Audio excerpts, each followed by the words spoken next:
We started singing very early on. We were all teenagers, and a lot of kids that I knew at the time were all had singing in their workplace. They wanted to be singers. In Brooklyn, it was like either you played ball or you sang. I did both, and so did most of my friends. Why was singing such a big thing then? I don't know, it's kind of in your blood or it's not. We would listen to the radio.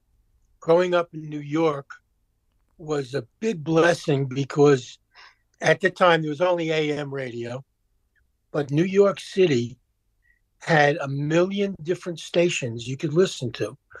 They had everything from pop music to jazz, the Broadway shows. They had Latin music, they had soul music, they had country and western music, all on separate stations.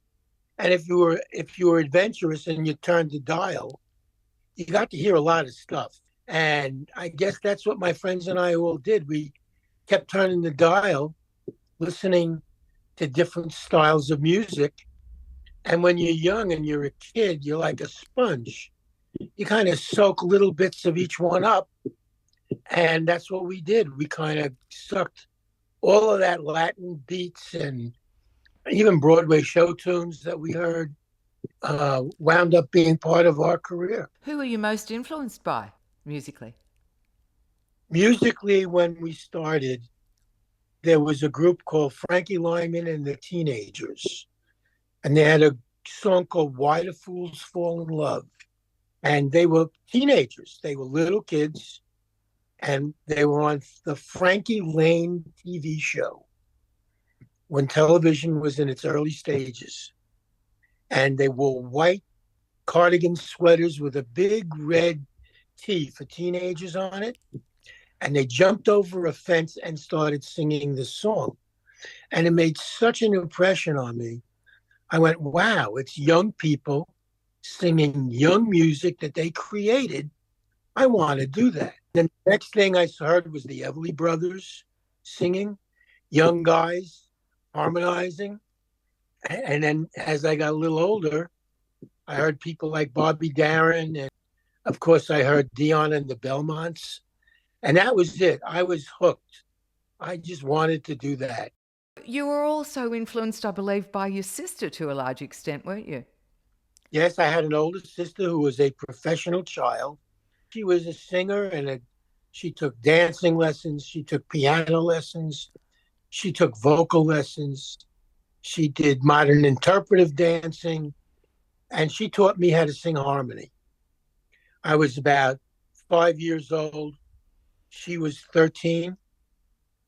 And she stood me on the toilet, a closed toilet seat, so I could be at her height. And she would sing, have me sing a melody, and then she would sing the harmony to it. And it was just an exercise in fun between a brother and a sister. And I loved it. And then I started singing harmony to her melodies. And I found that I was intrigued with how the harmonies structured around the melody notes. And I got really good at it at a very early age. And I think that's why the group that I formed is so harmony based. It's got the big lead singer and all of these kind of not complex, but interesting vocal harmony backgrounds. And that's what we based our stuff on. So when you started singing with your sister, were you singing the pop tunes of the day or you were just making up stuff Oh, between you? sure. She was actually a blues singer, and she would play her records in the house. And I would hear, Bessie Smith and Ella Fitzgerald and the Pied Pipers and Frank Sinatra, of course, she was a Bobby Soxer, but she was a torch singer and she was pretty good. So gave me a basis for wanting to be a singer. But my parents said, no, you're a boy. You're going to be a doctor. You're not going to be a singer. So I followed her around and learned as much as I could at all the lessons that she was taking. And I soaked that up like a sponge also. So your parents must have been pretty mad at you when you decided to make this your full-time career, weren't they? Oh, they almost had a heart attack. I was going to college. I was studying pre-med for vet medicine.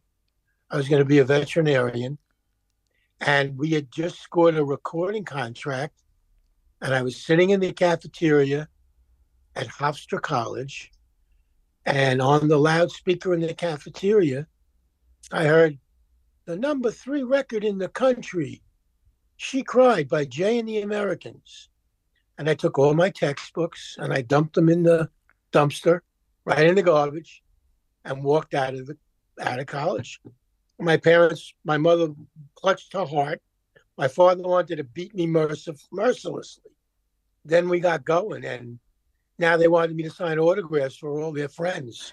So it became, from a bad thing to a good thing. Where did you find the other guys in the group when you first formed it anyway?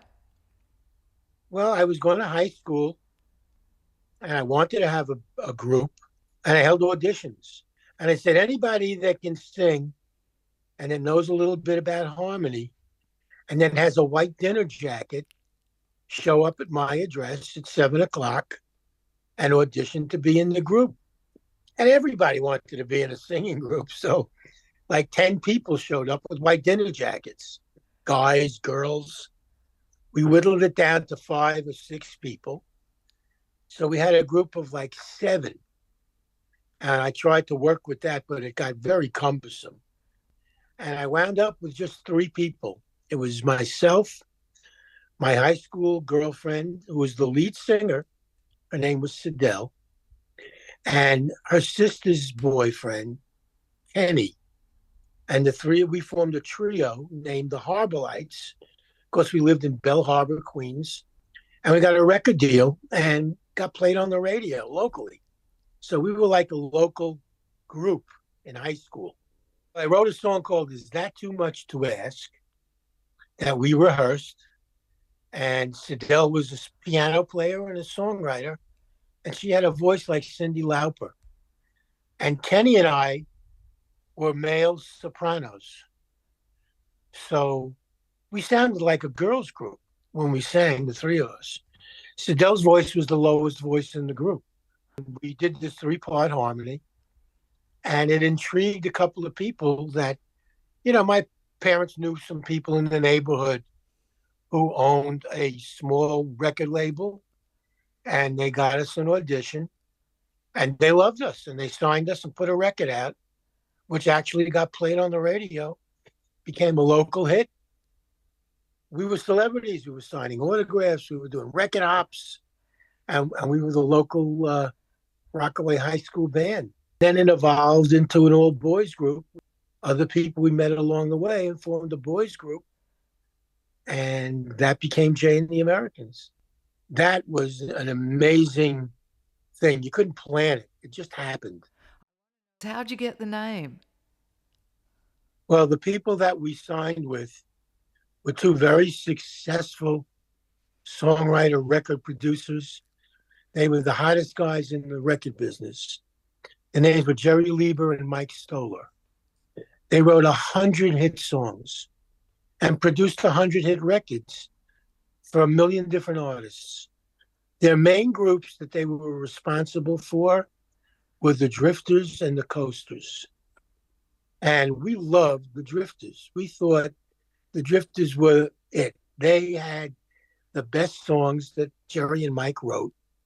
They made the best records with strings, horns, arrangements. It wasn't just 4 chords. It was interesting stuff. And we wanted to be the White Drifters. Jerry and Mike had all black artists until us. We went up to audition for them, and they were kind of impressed that we sounded as soulful as we did with the first Jay. First Jay was kind of a soulful singer, and they loved his voice. So they gave us a deal. We were thrilled, and we knew that we were in for something special because these guys, they wrote Hound Dog for Elvis Presley. They wrote Kansas City. They wrote Ruby Baby. They had 1 million hit records on their wall in their office that they wrote and produced. So we were flying high because we were like at the top of the food chain with these guys. And we knew that we were going to get treated royally because they were so important. And we came up with that first hit record, which was She Cried, became a huge hit all over the world. Then we didn't have any success after that for the next two sessions. And the record company and Jerry and Mike kind of got disinterested because they had artists with their stable that were constantly making hit records. They only had so much time to devote to their artists, and we were coming in last all the time. So they kind of let us go because the original Jay got disheartened when the next two records came out and decided to go solo. Somebody had whispered in his ears, Phil Spector wants to record you as a solo artist. And so he left the group. So we were stuck with a group, a recording contract, a hit record with two other records that weren't hits, and Jerry Lieber and Mike Stoller being disinterested. We thought for sure they were hits. They sounded as good as She Cried. They were great songs. The production was great. The records were great. But sometimes the formula isn't the right time. And we were kind of left out in the cold. And all the good material that Jerry and Mike were coming up with were going to the Drifters and the Coasters and the Exciters and Benny King and Elvis Presley. I mean, these are people that we couldn't compete with at that point for their attention or their pick of the litter songs. Right. So we were kind of left in the lurch, and we were left to our own devices. The first thing is we had to find a new lead singer. And we found a new lead singer who was a magnificent singer, but he wasn't soulful the way Jay Traynor was. He was more of a semi-operatic, powerful vocalist, like a Mario Lanza in the movies, He could break glass with his voice and had a terrific range. We brought him up to Lieber and Stoller thinking they'd be excited because this guy's voice was special. And they said, yeah, he's really great. We don't know what to do with him. He's not something that we could work with because our style is blues and soul, rock and roll soul. And that's not what he is. So they lost even more interest. And they kind of let us go do our own thing. And we had met friends in the business who were also producers and worked in the studio that liked us and thought we were good. And they said, okay, come to us. We'll produce records with you. And then we went to them. Became Buddha Records. Buddha Records turned out to be the place to be.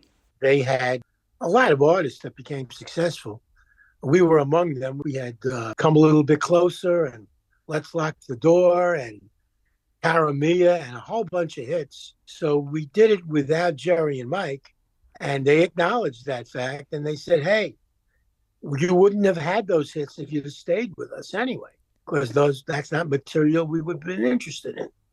So things happen for a reason. Come a Little Bit Closer was Jay and the Americans' biggest hit and was written by Tommy Boyce and Bobby Hart, the songwriting team who scored many of the Monkees hits. While its success heralded a new chapter for Jay and the Americans, the disappointment they'd experienced leading up to it was still very fresh. You know what? I never, ever thought that we were going to stop, even though it was kind of stacked against us. I mean, when you're with the best people in the business and they kind of turn their backs on you, most people would fold their tent up and go home. But there was no quit in us. We were determined that we were good enough to get something to happen. We did do Only in America with Lieber and Stoller. Then we were an established group making hit records. Eventually, we got to make our own records after learning how to make records with Jerry Lieber and Mike Stoller. And thank goodness they did, or they wouldn't have been in This Magic Moment or a Walking in the Rain or the last two albums that I produced for the group that were huge successes. So, it's like a path, and you keep walking the path. And in the music business or in anything in the entertainment business, it isn't constant success. We had to build it and grow it as we went along. And most artists do that too. You know, they don't, every record they make isn't a hit. So it's a tough road to hoe. I loved every minute of it. I'm hearing you say that you just need to keep putting one foot in front of another despite what comes. If you believe in yourselves enough, you just keep propelling forward. You know, you only need one yes. You're going to hear 10 no's in this business. There were people, I mean, we found a couple of guys that came to us when we opened offices and I started producing the group. And they were college graduates. They graduated from Bard and they were songwriters, two kids. And they were starving and they didn't know how to get their career started. They walked into our office and we heard them sing a couple of songs they wrote. And we knew immediately that they were geniuses. You don't have to be super smart to know when something's special. So we took them under our wing and we tried to get their career started while I was producing our group, the other guy producing them, getting demos on their songs. And we took them to everybody in the music business and they all said no. They all passed on these guys. And they became Steely Dan. So it shows you that everybody isn't right all the time. Some of the biggest people in the music business passed on Donald Fagen and Walter Becker. We didn't. We kept pushing and pushing and pushing. And finally, our friend Gary Katz took them to California, got them signed to ABC Dunhill Records, and made 6 of the greatest albums in the history of rock and roll. Sandy, take me back to this magic moment, because I can imagine that recording that song after being such a huge Drifters fan must have been like... Well, that's why we did. We were in a cold period. Everybody had deserted us and were giving their best material to other artists, the people who were currently in the top 10, which we were not. And I get it. It's music business. So I understood why it was happening. So he said, well, we're not going to get the first choice on songs. And we're not capable. We didn't think of writing them ourselves. Even though we wrote some songs that were pretty good, we knew that they weren't the caliber of the songs that Burt Bacharach and Jerry Lieber and Mike Stoller were writing. We needed that stuff. So we decided that since nobody's giving us new stuff, let's go back and do old stuff that we love, that we thought were incredible songs, treat them like they're brand new songs, arrange them in the way that we arrange our music, being true to our sound, and let's do an album of stuff that we cherish and loved when we were coming up the ranks and listening to. Naturally, the first choice was the Drifters, because we loved the Drifters, and we thought that they were amazing. And we thought that this magic moment was brilliant. The arrangement, the strings, everything about it. So we said, well, let's do this magic moment, but we're going to do it not like the Drifters, but like Jay and the Americans. We were really complimenting every artist on that album was someone that we respected and loved. And, you know, we did Roy Orbison, we did the Drifters, we did Benny King, we did a lot of different stuff, songs that we cherished. And then this magic moment became this huge hit. And then we did and it started the rock revival. And that was the first time that a remake of a song went top 10, a song that had been a hit record before. So it kind of started a whole genre of a new approach to music. You started everybody else off. Sands of Time was the first album that ever had a top 10 record with old songs that were hits before. Amazing. The phrase was coined later on. So that was 1969 when that album came out. What happened then that the group split up in 73?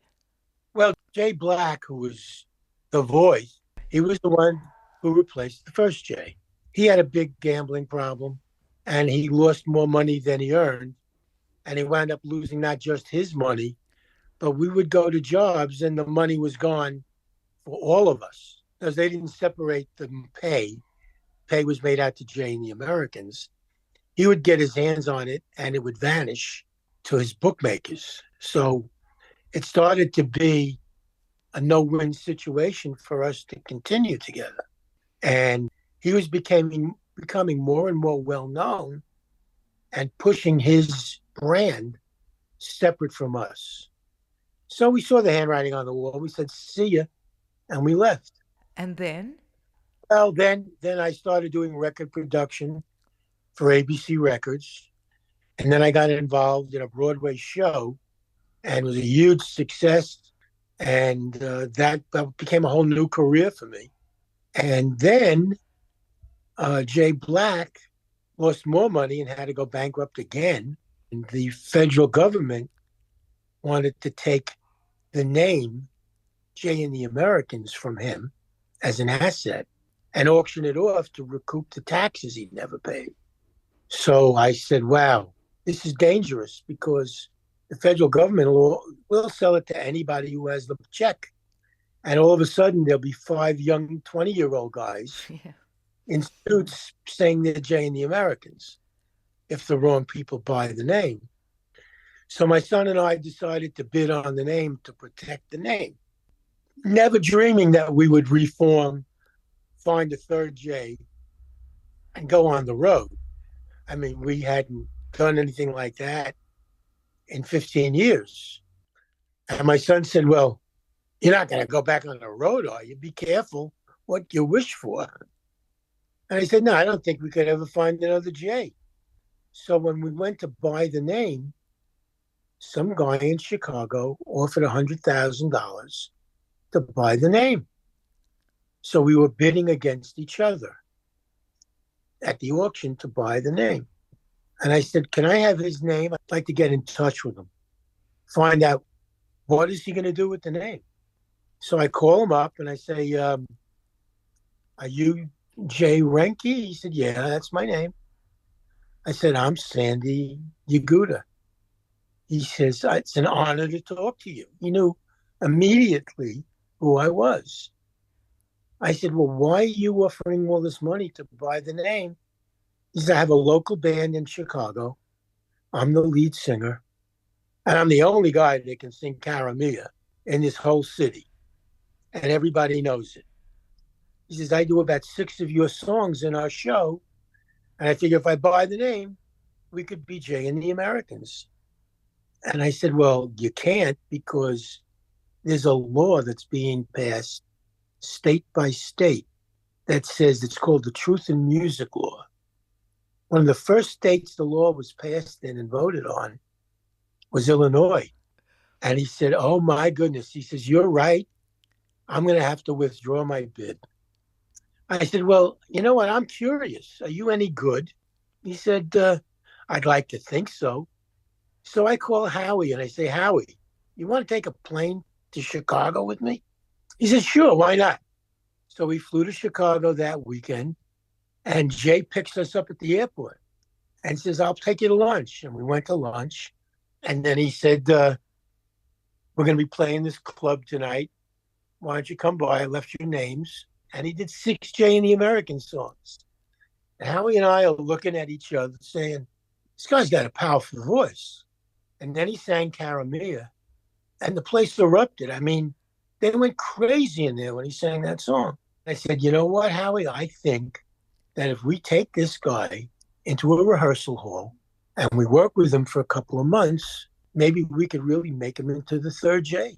So after he was finished with his set, I walked over to him and I said, listen, if you were to become part of our band, a new Jay and the Americans, what would your wife say? Because you'd have to leave town. You'd have to travel because we're a national act. And he said, well, she's sitting right over there. Why don't you ask her? So I went over to his wife and I said, listen, we're thinking of asking him to join the band. And if he becomes Jay, he's not going to be home all the time like he is now. Are you on board for that? And she said, this has been his dream his whole life. I wouldn't stand in the way of that. I totally support it. So Jay Renke, the third and final Jay, joined the band, and the guys successfully managed to work up a new version of their old act. Jay flew to New York for a couple of weeks. We worked with him. He went home. He came back for another couple of weeks. We worked with him. And he went home. And he came back for a couple more weeks. And after about 3 months, we said, well, we're close. We're not there yet, but we're never going to get there unless we start doing shows. Because singing and performing is like doing push-ups. You don't start off being incredible at it. You start off with a goal to be incredible, and you work your way towards it. So the first show was shaky, and the second show was a little better. And the third show, somebody recorded it, and I listened to the thing, and I smashed it to smithereens. I said, this isn't working. I said, either you're going to get serious or we're not doing this anymore. And he got himself in gear, and he started working real hard.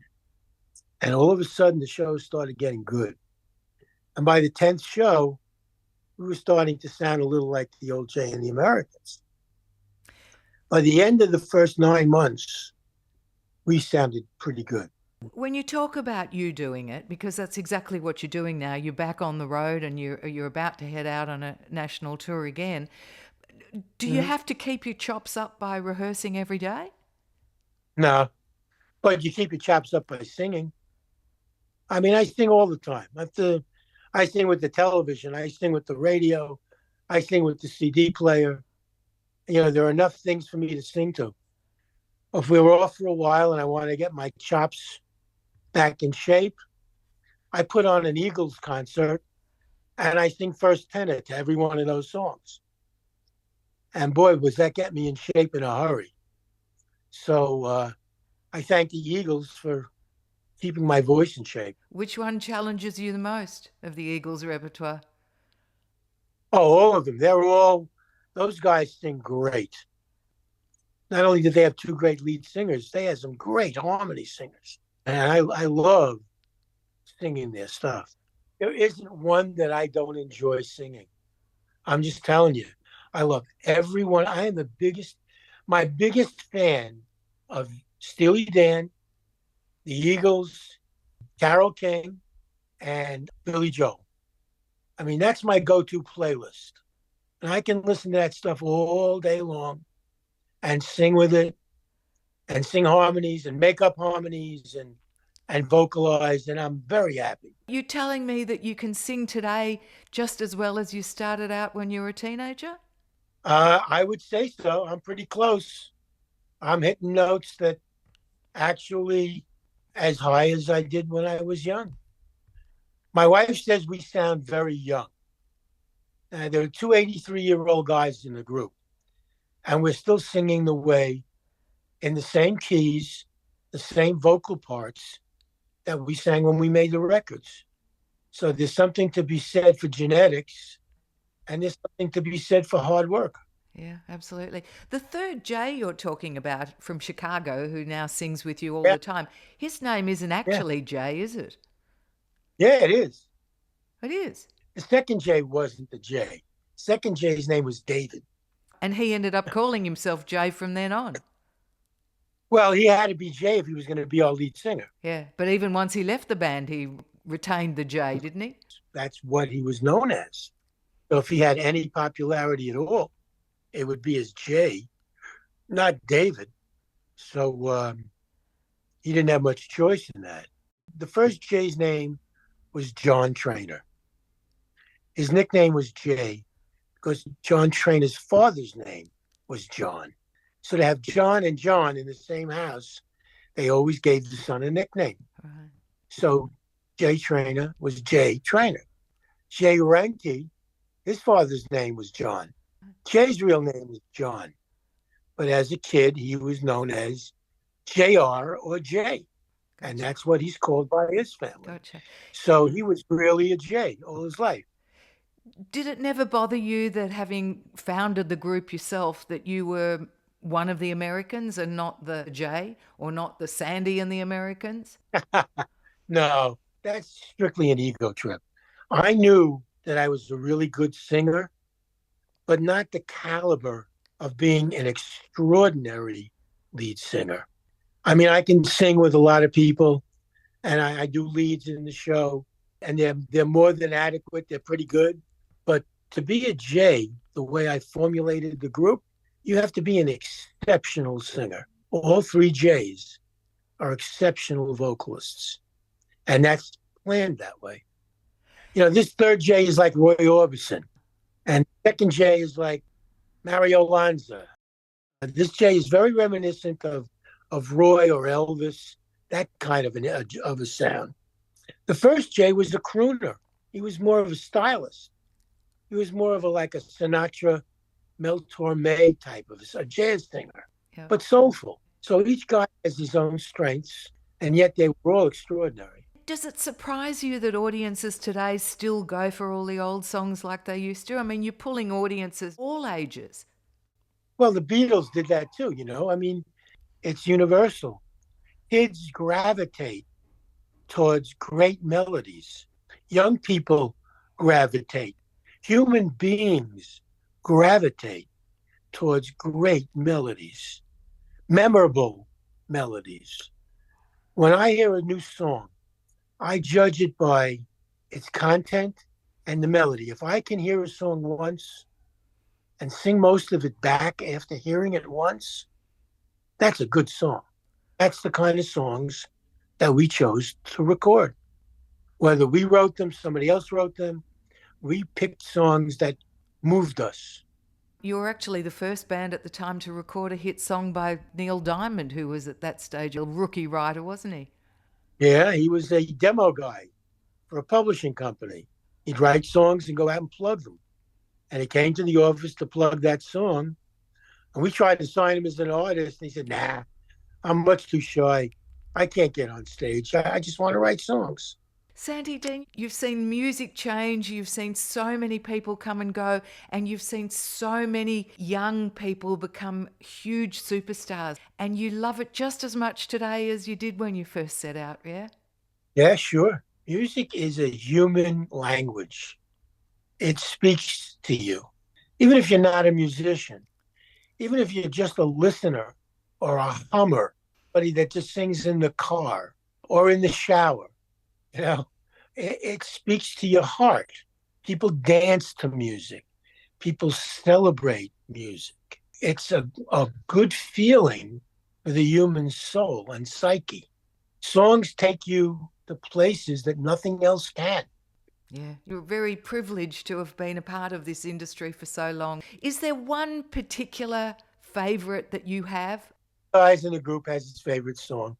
We've grown to hate Cara Mia because it's such a challenge vocally every night, for both for Jay and for us to sing harmonies above his voice. So it's kind of like a work ethic.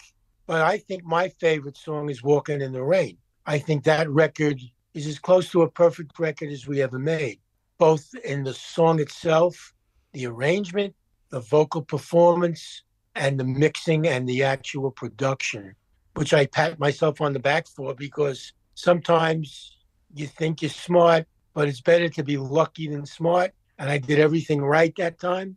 And that record is a masterpiece as far as technically. Jay sang great. The mix came out great. All the musicians played great.